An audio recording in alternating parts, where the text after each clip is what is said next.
What's up guys, welcome back to another video. So today we are talking about the top 10 best value for money motorbikes you can find on the market right now. I'm going to show you some of the clips from what we've got at Ultimate Bikes. When you're watching this, some of them might be sold. We get through stock really quickly. If you want to go head over to their website, go check them out, and if you see anything you like, give them a call and you very much might get a hold of me. So let's get the intro, let's just get straight into this.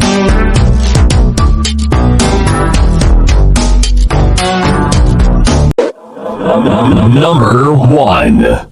The Yamaha Phaser S, or SA model. But we have a 2007, when I say we, Ultimate Bikes, we have a 2007 SA model with only 13,700 miles on it for £3,295. So obviously, if you don't know anything about the Phasers, they originated from the R6 engine but detuned. They produce 98 brake horsepower at 12,000 RPM, which is quite a lot when you think about it. I've always said about 100 brake horsepower mark is perfect for the roads, absolutely spot on for anything you need for the roads. It also has 63 newton meters of torque at 10,000 RPM, so it is up in there. So the revs, you've got to scream it to have a lot of fun on it, but it only weighs 187 kilograms, but that's dry though, so it's slightly on the heavy side, but you don't feel it, you really don't. The wide handlebars, the low seat height of 795 millimeters is a perfect combination for commuting, and it's got enough power for the roads on a weekend when you want to be overtaking cars and stuff. It is a perfect model in my opinion. Great wind resistance, and I think they look quite good. They're angled, they're reliable, they're just great bikes. And for £3,295 for one that's literally done 13,000 miles, or for almost 14,000 miles, let's say, is a lot of bike for that money. Okay, I think that's fantastic. Compared to like a 2007, 2008 R6, you'd be pushing like £4,000 plus for the same mileage. So yeah, massive value for money for one of those.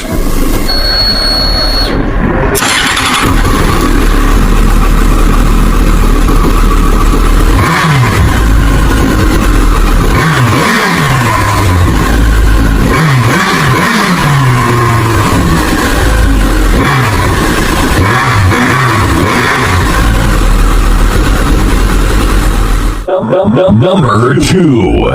BMW F800S and ST, and a little bit of the GT on the side. We're going to stick with the S for now, because we have one at work, or it's just sold actually, a 2007 model for £2,995 with about 25,000 miles on it, with a top box and a set of panniers in the stunning red that it has. And if you've never seen this bike, honestly, in person, it looks fantastic in red.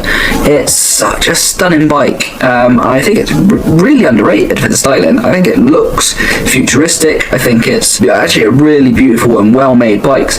The front brakes on them are fantastic. The Brembos, it's a twin caliper, a 320mm disc up front, twin calipers, fantastic brakes. The Brembo calipers are just fantastic on them. They are on the heavy side. They weigh, I think, 182 kilograms dry, which is still 5 kilograms lighter than the Phaser. I think it's got a slightly smaller wheelbase, so you feel the weight a little bit more, but it actually, when one that's actually put on the roads, it feels really planted on the corners. It's only when you stop that you really feel the bit more of a weight on it, and the seat height being slightly higher, I think it's 820mm on those, but it's quite a thin seat, not majorly comfortable. The S model with being the slightly sportier, you've got clip-ons on, it's quite good, but it's really torquey for the motor. I think it's 80 newton. Well, I know it's 80 newton meters of torque on that one at 5,800 RPM, and they produce about 85 horsepower, about 8,000 RPM. So it's really torquey, really low down power, slightly snatchy throttle, I'd say, on them, but because it's geared low, that's the reason being for that. But it makes for a great commuting bike. It lacks a bit top end, but when you want to take on like tight twisties, it's fantastic. For say longer trips, even though you can get panniers and stuff, for the longer trips, the ST and the GT are better, but the Phaser would be one step more, I would say personally. But for everyday use, the BMW is fantastic value for money at £3,000. Beautiful bike, and you get to say you own a Beamer. So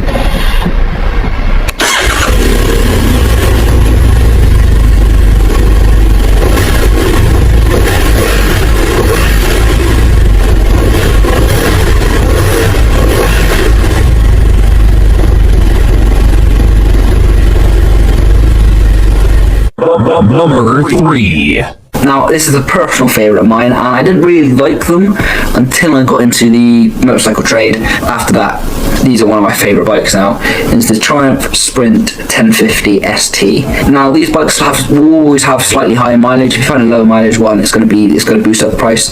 Most of them are around 20,000 miles plus because they are used. You know, they are a sports touring bike. We have one at the minute, 28,000 miles for 2,800. Okay, 200 quid less than 3 grand. Okay, just think what you're getting for 2,800. Okay, a Grom is more than that. Okay, by the KTM Duke 125 it's more than that.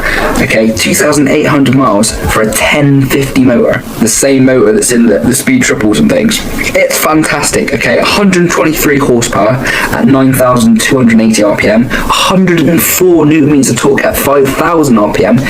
The power comes in instantly. It's fantastic. 210 kilograms dry, 805 millimeter seat height, and this is what gets me 160 mile an hour top speed. Okay, I think the only problem we've ever had with one of them is the stator going on one of them. So they're really reliable. The styling, the 3 exhausts on the back is stunning, and I think a lot of people, because of the you know, it's slightly heavy, 210 kilograms dry is quite heavy, but it's so agile for what it is. The sound of it, oh my god, if you've never heard one, it's beautiful. But the power is honestly perfect for the roads. It is well made, and we actually had a guy come down that loved his road racing, and he was chucking it about like there was nobody business. He said he loves the rain, and he bought one off of us, and he came down one day and he was just showing it. He's like, you can flick around. So it just shows if you're a good rider, these bikes are fantastic. They are really, really, really good. Really good, and the value for money for one of those, I mean, it's just phenomenal. Really phenomenal.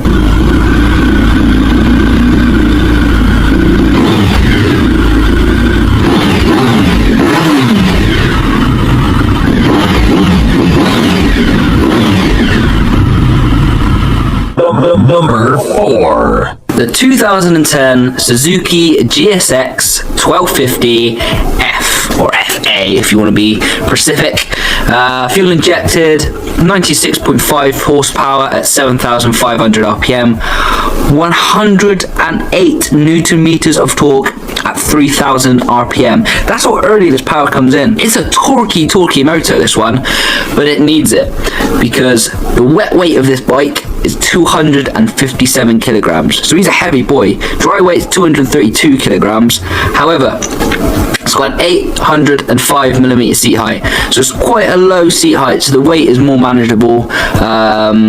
Like the Sprints, they've got a slightly taller seat height with quite a narrow seat. The Bandit's a bit user friendly, and overall it's a fantastic commuter, but mainly, you know, a touring bike. Get a set of panniers, the top box for it.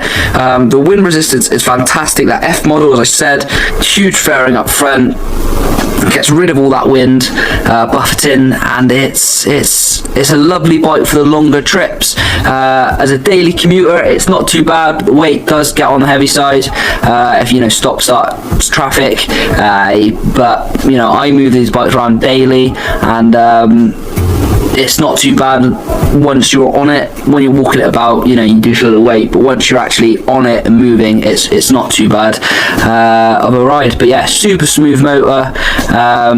It's quite good around the twisties. If you feel like you're almost using a bit of force to chuck it into the corners, I find, but you know, there's so many variables. It could have been the tyres I had on at the time, compared to the Sprint anyway. But on, you know, big swooping corners is why I say on the more touring side of stuff, it's really well planted and has that awesome amount of torque when you know, come out that corner, you put the power down and it just rockets off. Fantastic bikes, great tourers, and the value for money. At the moment, the market's all over the place with these, but you can find quite cheap ones, so keep your eye out for the good deals on these ones.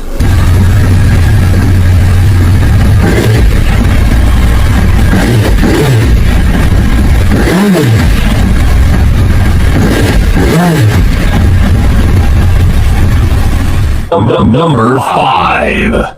One that has to be on the market, the MT-07 at number 5, £4,000 to £4,500 roughly for a used model. I don't need to say much about the MT-07. If you don't know the MT-07, you've been living under a rock. It's a game changer really, and always has been, always will be. The bike weighs only 179 kilograms wet. Yes, wet, okay? It's incredibly light, 74.8 horsepower at 9,000 RPM, 68 newton meters of torque at 6,500 RPM, 805 seat height. What can I say? It is built for perfection. It's master of torque. It's a beautiful bike. I think you already know. It's got to be on the list.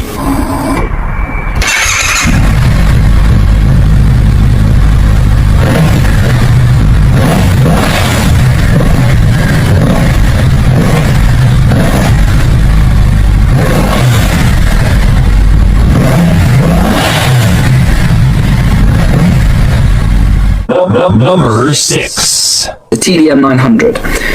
For higher mileage one, about 31,000 miles, you're looking at about 2,795. But listen to the specs, okay? 86.2 horsepower at 7,500 RPM, 88.8 newton meters of torque at 6,000 RPM. So it sounds a lot like the MT-07, but this is, you know, a much older model.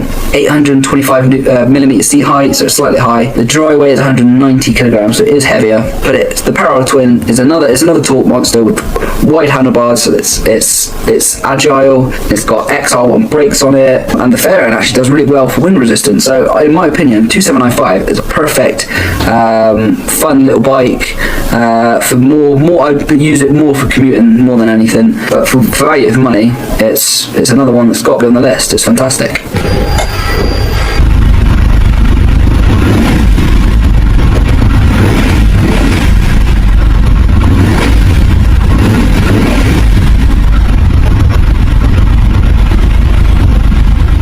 Number 7. A personal favourite of mine, the Yamaha Virago 535. Now these have come back in the market, really popular at the minute. We have a very, very nice one at the minute, a 1999 model with 18,000 miles on it for 2,995.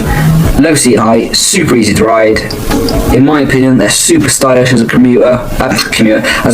they're super stylish as cruisers go. It's got plenty of get up and go, even though it's only 38.9 horsepower. They got 43 newton meters of torque, 700 millimeter seat height, but it only weighs 182 kilograms dry. Wet, I think they're about 190 kilograms. Perfect, stylish cruiser, and the motor on them is bulletproof again. Service intervals are nice and easy and far between. So yeah, it's a lovely bike. You look after them and they look fantastic. Value for money, £3,000 for a lush cruiser. Can't go wrong.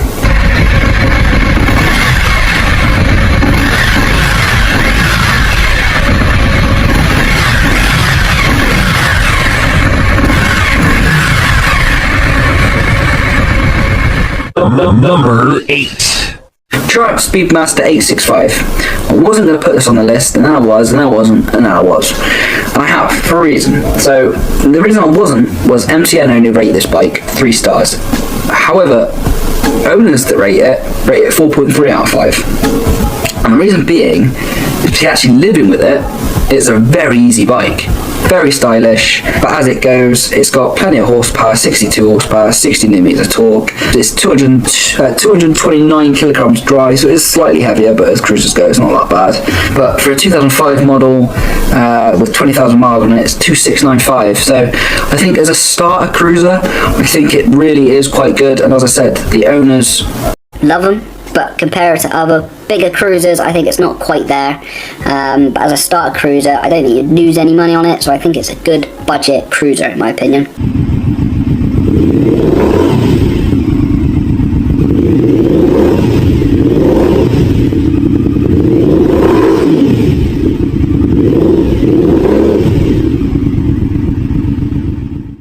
Number 9. one of my favourites, the Suzuki GSXR 600 and 750. More to the 750 mark, because I think the 750s are where it's at on the road. I actually had the 600, wish I had bought the 750. And funny enough, I actually bought mine from Ultimate Bikes before I started working there. So, and I'm on about the K1 and K2 models, okay? The 1000, they start to jump up in price, which is why I've said the 600 and 750. But I actually bought mine from Ultimate Bikes for 2,000, okay? 2 grand, and it had 21,000 miles, I think, on it. In pretty good condition. I know it had been dropped on its left hand side, I believe. For 2 grand, you can buy a second hand 125 for the same money. They've actually gone up in price now. The same kind of condition, you look about 2.5 now. So they're quite a good investment. If you can find a nice one, I think they'd be quite a good investment. But go for the 750, because I think the 600 market's going to start dying off slowly. But anyway, 115 horsepower at 13,000 RPM. This is for the 600. 69 newton meters of torque at 10,800 RPM. It's got a higher seat height. I was on tippy toes when I had it. 830 millimeter seat height, and it's quite a wide seat height, so you've got to really straddle your legs. It's got quite a big tank, so it's very roomy. It's 163 kilograms dry, so very, very light, very flickable. I mean, just ask Two Wheeled Life on Instagram, it'll tell you how flickable it is and how easy it is to wheelie as well.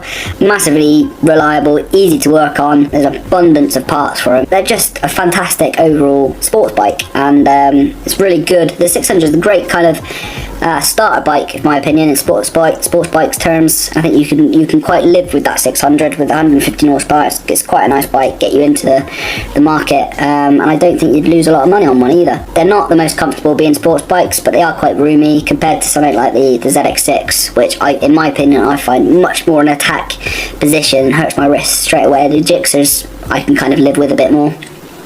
So yeah, that's why it's on the list.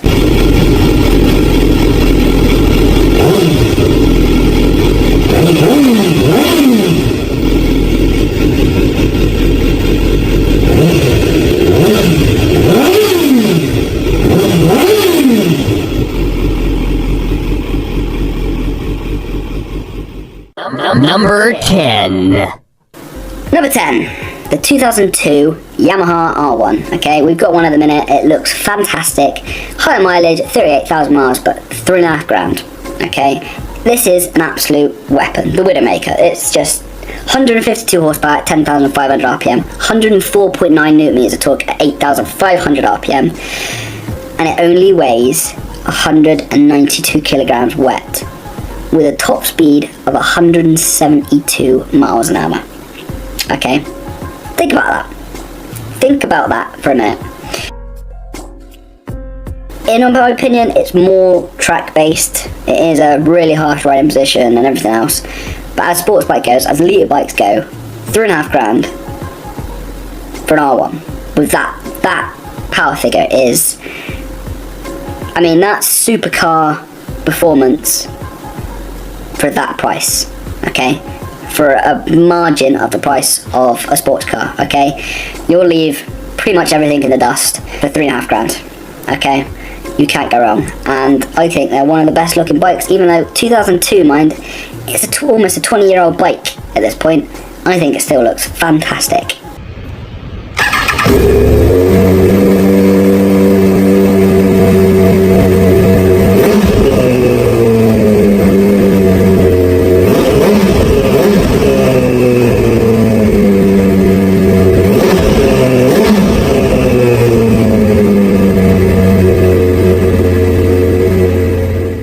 And that's my 10. Let me know if you've got any more. There's loads out there, but in my opinion, these are the top 10. I could have thrown some more in there, but off the top of my head, this list will probably change over time, as you know, as they do change, as the market changes. But for now, I think these are a good 10 to keep an eye on. Keep your eye on the market, and if you can find one, snap one up. And especially the Sprints. The Sprints are fantastic. If you ever have a chance to ride one, ride one. They're beautiful bikes. Guys, if you have enjoyed this video, please hit the thumbs up button. If you're not subscribed already, and if you like this kind of content, let me know and I'll do some more. Thank you very much for watching, and I'll see you in the next one. Peace.